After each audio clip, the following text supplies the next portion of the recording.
Est-ce qu'il écoute? Bienvenue à chacune, bienvenue à celles qui nous rejoignent pour la première fois, et puis bienvenue aux habitués. Les autres vont nous rejoindre au fur et à mesure, je pense. Donc aujourd'hui, comme je disais, c'est Christiane qui va nous apporter comment être une bénédiction pour l'Église, une bénédiction pour nos familles, une bénédiction pour nos amis, voilà, par rapport à la parole de Dieu et à ses propres expériences. Donc on va laisser la parole à Christiane. Et puis après, bien, on aura un échange sur ce qu'elle a partagé. On pourra peut-être voir d'autres points, peut-être d'autres témoignages. On va voir un peu comment Dieu conduit cette rencontre. Voilà, Christiane, je te laisse la parole. Alors, le thème, c'était comment être en bénédiction dans ma famille, dans mon voisinage, dans ma communauté et pour moi-même. En fait, mon exhortation ne va pas être exhaustive, mais ce sont plutôt des pistes pour un partage. Alors, d'abord, comment être en bénédiction dans ma famille? Alors, pour mon propre cas, c'est mon premier chant missionnaire et elle est encore dans le monde. Dès le début de ma conversion, j'ai expérimenté la dimension du pardon une puissance qui libère. Celui ou celle à qui je pardonne me libère moi-même et active la puissance du sang de Jésus-Christ sur celui qui est pardonné et celui qui pardonne. Le pardon est une décision. Il doit souvent être exercé en famille. Et je cite Jean 20, 23. Je crois que c'est à qui vous pardonnez, je pardonne également. Je vérifie. Jean 20, 23. Ceux à qui vous pardonnerez les péchés, ils leur seront pardonnés. Et ceux à qui vous les retiendrez, ils leur seront retenus. Voilà. Alors, manifester de l'amour dans ma famille, non pas du sentimentalisme, car dans le mot sentiment, il y a mensonge, mais leur faire du bien sans rien attendre, avec des motivations de cœur pur. Et je cite 1 Jean 3, 18. Aimons en action et en vérité. Ce qui suppose de ne pas oublier d'où j'ai été tiré. Et je cite, il m'a retiré de la fosse de destruction, du fond de la boue. Psaume 43, ce qui implique humilité et simplicité. M'intéresser à leur centre d'intérêt, quitte à ne faire qu'écouter et même me taire.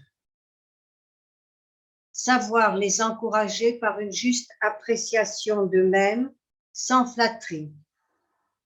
Et lorsqu'ils le permettent, ce qui implique pour moi de l'observation et du discernement, leur dispenser des conseils empreints de la sagesse d'en haut et du bon sens d'en bas. Et je cite que souvent, les enfants de ce siècle sont plus avisés que ne le sont les enfants de lumière. Excusez-moi, les enfants de ce siècle sont plus avisés à l'égard de leurs semblables que ne le sont les enfants de lumière. Jean 16, 8, je crois. Intercéder pour eux, pour le salut de leurs âmes. Et je cite, la prière fervente du juste a une grande efficace. Jacques 5, 16, pour l'avoir moi-même expérimenté dans mes prières pour mes enfants et mes petites filles. Verser des larmes pour le salut de leurs âmes. Ne pas me lasser de faire le bien. Galates 6, 9, ce qui implique patience et persévérance. Avoir sur eux un regard aimant, purifié de toute mauvaise pensée et avoir pour but ultime de gagner leur estime par ma conduite, de devenir crédible, de gagner leur confiance et être un témoignage vivant de sa grâce, de la grâce du Seigneur Jésus-Christ. Voilà les quelques pistes que j'ai inscrites pour être en bénédiction dans ma famille, comme suite aussi à ma propre expérience. mais je n'ai pas tout dit. Hein.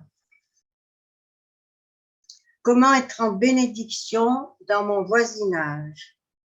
Alors, en tant que missionnaire en Corse depuis 50 ans, mes 38 ans de conversion, j'ai dû tenir compte de la culture corse. Parce que la Corse, elle a une histoire et une âme tourmentée. Et il y a un proverbe corse qui dit « toujours conquise, jamais soumise », parce qu'elle a subi beaucoup d'occupations et d'humiliations au cours de son histoire. Alors j'ai donc un voisinage discret, prudent et méfiant. Méfiance dont je dois moi-même être libérée pour leur accorder ma confiance et recevoir la leur. Alors je dois être un témoin de sa grâce, de son amour. C'est un travail de longue haleine. Alors évangéliser le cas échéant, ne pas craindre d'essuyer des refus, persévérer pour voir la gloire de Dieu. Écoutez, car celui qui écoute a une grande intelligence. Bien sûr, exhorter, encourager, édifier. Et je cite 1 Corinthiens 14, 3, « Celui qui prophétise, au contraire, parle aux hommes, les édifie, les exhorte et les console. » Bien sûr, ouvrir la bouche avec sagesse. Et je cite une réponse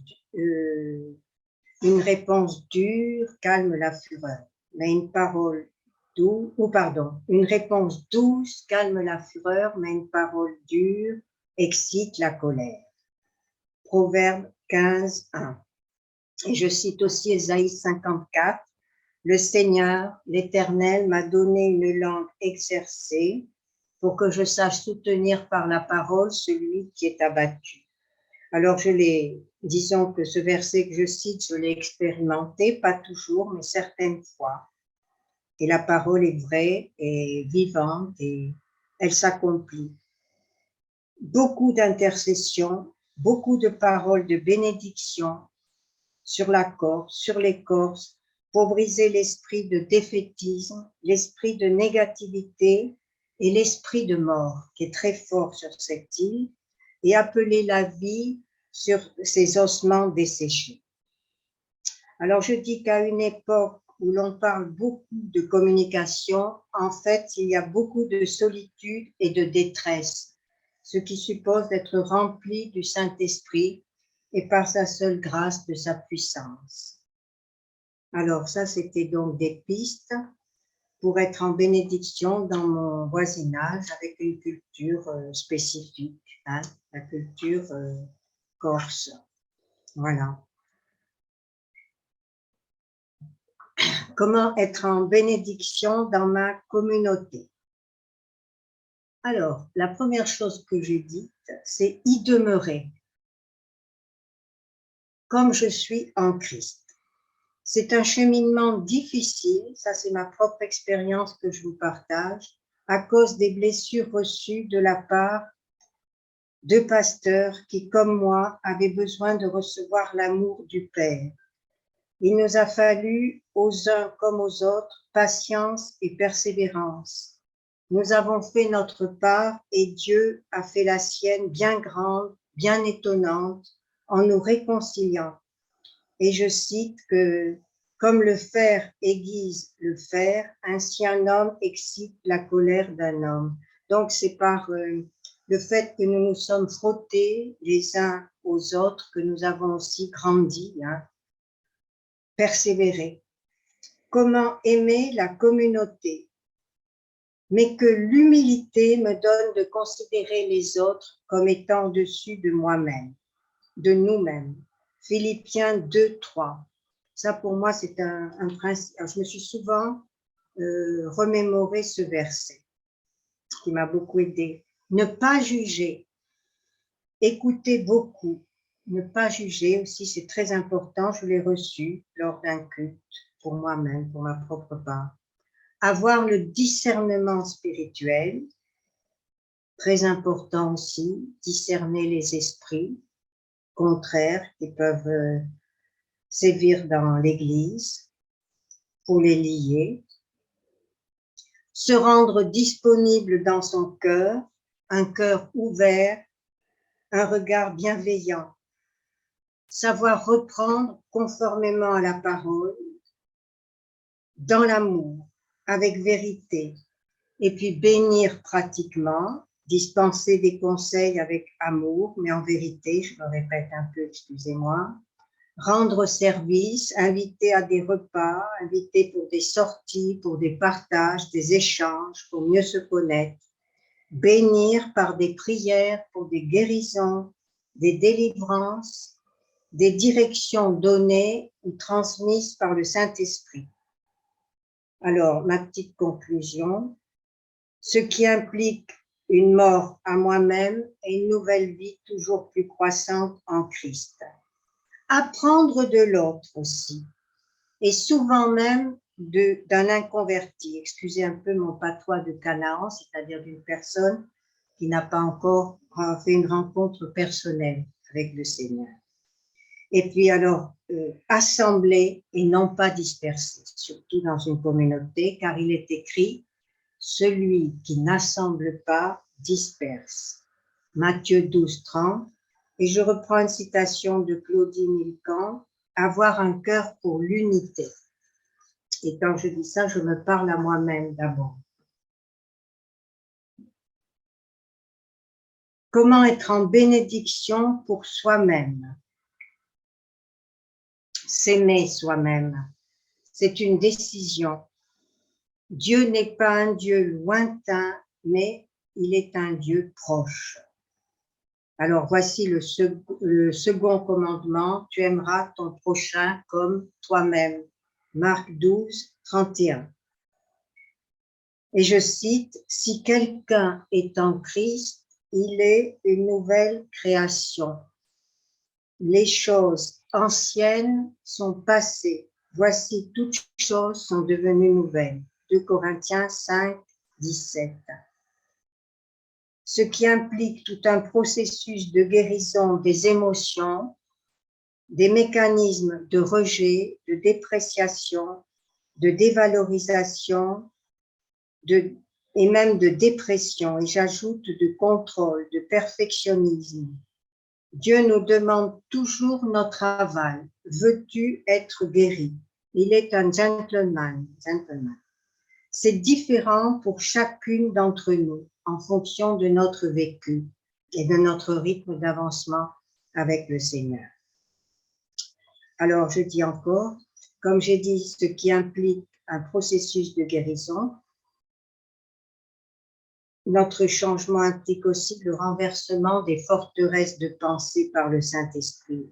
Et je cite, « Car les armes avec lesquelles nous combattons ne sont pas charnelles, mais elles sont puissantes par la vertu de Dieu pour renverser les forteresses. Nous renversons les raisonnements et toute hauteur qui s'élève contre la connaissance de Dieu, et nous amenons toute pensée captive à l'obéissance de Christ. » C'est 2 Corinthiens 10, 4. Alors, ce renversement des forteresses de pensée, elle se fait par la prière et par le renouvellement de la pensée.